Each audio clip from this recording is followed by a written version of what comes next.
ও মা গো, শাশুড়ি আম্মা জানেরা, ছেলের যদি 40 বছরও হয়ে যায়, 30 বছরও হয়ে যায়, ছেলে যদি অন্যায় করে তাহলে বলে আমার ছেলেটা এমনই।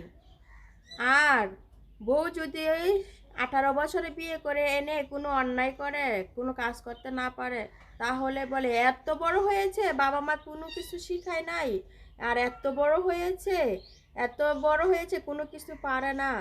মানে এই 18 বছরেই বৌমারা কিন্তু বুড়ো হয়ে যায় শাশুড়ির কাছে। হায় রে শাশুড়ি! আর নিজের মেয়ের বেলায়, আমার মেয়েটা ছোট মানুষ, কিচ্ছু বুঝে না, আমার মেয়েটাকে তুমি ভালো রেখো, কোনো কিছু বইলো না, আমার মেয়েটার সাথে মানিয়ে চলো বাবা। আর নিজের ছেলের বেলা, ও মা গো মা, এত বড় বুইরা মাইয়া নিয়া বিয়া কইরা আনছে, কিচ্ছুই পারে না।